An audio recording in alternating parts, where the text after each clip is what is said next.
Have you ever wondered what customer success means for companies seeking to maximize income from subscription services? Hey, I'm your host, Zachary Alexander. And in this episode, we're going to talk about what customer success means for companies that want to increase or maximize their income from subscription services, and why companies that don't figure it out or come to the party too late go belly up. Based on the title of this episode, I believe that customer success is like found money when you're talking to a company that it's spent its entire budget in everything, basically hock the farm in order to pay for customer acquisition. Customer acquisition is an expensive way to do business. If companies were honest and they laid out all of their and you could see their records and you can see what they're spending on customer acquisition, you would find that customer acquisition is the number one line item in their budget. If you look at like blockbusters, you would find that probably two-thirds of their budgets, I mean $200 million blockbuster films, I would say two-thirds of their budgets are really devoted to customer acquisition, to building awareness, to helping people get people to the point where they would think about coming through the door. Now, they can be hurt if they put out a bad film and basically they get a bunch of bad reviews. But just to get people to consider going to the movies, just to get them top of mind, they can spend 100 million of a $200 million film. Sometimes it's more. So in this episode, we're going to talk about what you can do if you're in that boat and you've been spending big bucks on customer acquisition. And we're going to talk about how you can go forward and talk about customer success and how to get a hold of that found money.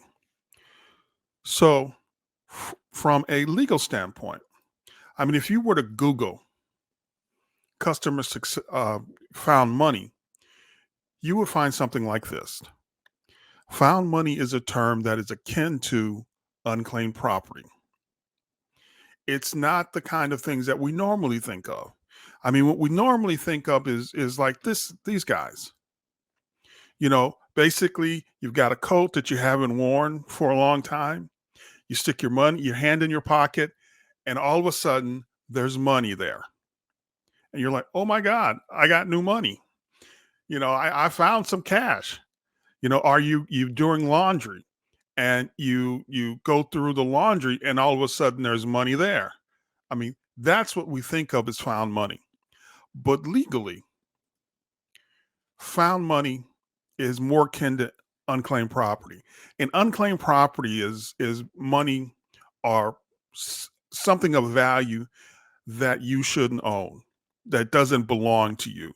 Someone abandoned it, someone forgot to pick it up. So in the tax world, in the tax compliance world, what you have is you have people who haven't picked up a paycheck, and that's unclaimed property. You have someone who was due a refund, and they didn't pick it up. That's unclaimed property. I mean, there's a myriad of things that could go unclaimed. It could be abandoned. Now, what happens in that case is that the company can't keep it. It's not theirs. They didn't come by it legally, quote unquote. So they have to turn it over. They have to, I mean, and it's a bear because first you have to contact the people who it really belong to. If you can contact them, you have to say, okay, we made an effort to do so. Now, the second way of thinking about it is conversationally. Found money is a term that describes money making opportunities in unexpected places. Now, that's closer to what we want to think about. We want to talk about money making opportunities in unexpected places, mainly because I am not a lawyer. I don't play one on TV. And if I were a lawyer, it probably wouldn't be as helpful to you as subscription business owners. But this issue of opportunities in unsuspecting places. Now, generally, when we talk about customer acquisition, when we talk about the channels, that's really what we're talking about. When we're talking about customer acquisition, we're talking about two channels. We're talking about a online self-service channel and a sales targeted channel. And basically what that means is that the salespeople identify folks that they believe would be a good prospect for your business, and they will target them. And then they will do research on them. And then they will set up calls, and they'll set up follow up, and they will do demos. That's what I consider sales targeted. And then the third way of making money are expansion, which is how you grow a subscription business, is what I call is the customer success channel. Now, this means that the customers are so happy with the products that they are service that they have already bought from you that they're willing to increase or either increase, which is expansion, or cross sales, where you say, okay, you bought this product, but if you buy this additional product, it will make that product easier to use or help you attain your goals faster. That's what we're talking about with customer success. That's how customer success can make you money, found money. Now, if you look at this, you got a choice. Basically, online self service, we're looking at about an 8% close rate. Sales targeted sales, where basically the salesperson goes out and makes a sales call, does a demo, gets on the phone, does a discovery call. Those result in sales about 20% of the time. I mean, a lot better than online self-service, but still, you're talking about a lot of additional, you're not talking about a rate, it's not 70%. So customer success, now we're talking at about 70%. And you're saying, so how do I come up with that number? Well, I got it from a book. And the book's called Never Lose a Customer Again.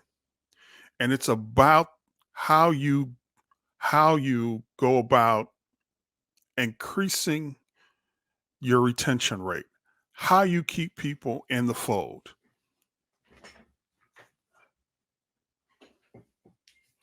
how you convince people, how you take care of them.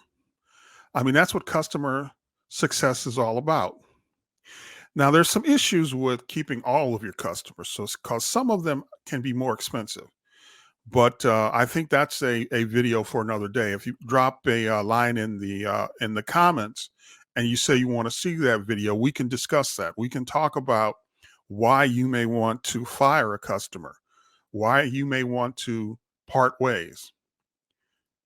But right now, what we're doing is we're talking about customer success and why that's important.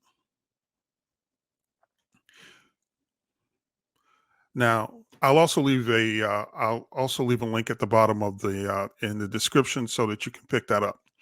That link will be an affiliate link, and that means that if I receive any money, if you purchase it, then I'll get a commission for it, and not a large commission, mind you, but a commission nonetheless. And you'll get the book at no, I mean, it won't cost you anything more, but I will get a commission for it. So I like to tell people about that. Now let's go back to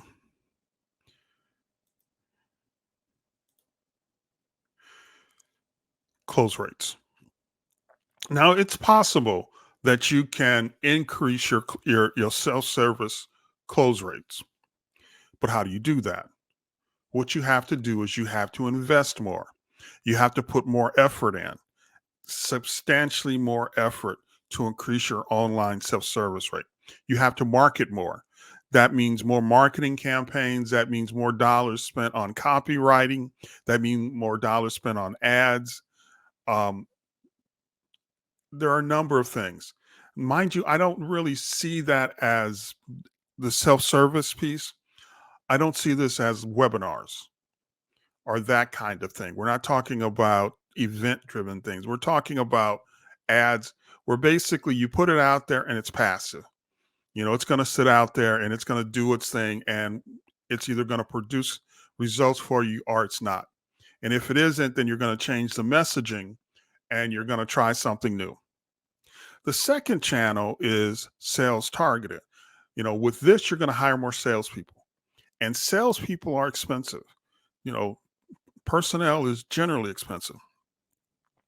But when it comes to salespeople, they are an expensive group. And it makes sense. I mean, basically what you're asking to do is you're asking them to bet on your company. There is an opportunity cost to everything. And the opportunity cost that they have is that if they stick with you, they're going to be taken care of. In general, you can't expect that salespeople are going to be around much longer than 2 to 3 years. I mean, 4 years tops. So you have to basically be able to look them in the face and say that if you devote the next if you devote the next 4 years to me, then I'm going to take care of you, and you're not going to find a better opportunity anywhere else. I mean, for the next 4 years, for the next 3 years, this is going to be the best opportunity that you're going to be able to find. Now, on top of that, when it comes to salespeople and bringing on new salespeople, so you decided that you want to buck the trend. You're going to find a way. You're going to find a way to basically. You're going to find a way to to get more than what's normally done. You're going to find a way past this 20%. That's bucking the trend. That means you're gonna put in a substantially more effort in order to do that. And the challenge is, generally when people think that, they say, "Well, I'll just hire more salespeople. If I hire more salespeople, then I will be able to increase that number, increase the number of sales I make." But if you increase the number of salespeople without increasing the number of leads, then that will cause you to dilute your sales and your sales will actually go down. Because generally what happens is you've got people you've got good salespeople. And the ones who have been around the longest tend to do better because they've got more contacts, their pipelines are bigger, their pipelines hopefully are full versus bringing on a new salesperson, which is going to require you to dilute your pipeline and create a situation where um, you've got people who don't know your product as well or don't know your customer base as well, and those people are going to not be as effective. So by bringing on more salespeople, you've actually diluted your sales potential, and your sales drop at least for a point in time. But that's generally not time you want to. Nobody wants to go 2 3 quarters and actually increase the cost of bringing on new salespeople if they don't have to. Unless you are so strapped for time that basically you don't have enough time, that your salespeople are complaining that they don't have enough time to set appointments in order to make sales. That's when you bring on new salespeople. So now let's get back to this 70%. I mean, that's found money. That's money that's just basically sitting there waiting on you. You know, like I said, when I think of found money, these are the people I think of. I think of folks who are going about their day, just doing something simple like asking, "Is there anything else we can do for you?" I mean, that doesn't that's not rocket science, but it is something a lot of people who are so focused on being on customer acquisition don't do. You know, they don't call up because that's not their job. They're not their job. Salespeople are there to convince folks to buy your products. They are not there to maintain the relationship with your company and your products. They're not there to enhance the relationship with your company or your products. We do talk about something called full cycle sales. And full cycle sales, in the way that I define full cycle sales, is where your customer service group has identified a new opportunity to do business that requires a new relationship within the company. So within the customer base, you're dealing with the finance department, for example, but there's an opportunity that comes along that is identified in the operations department.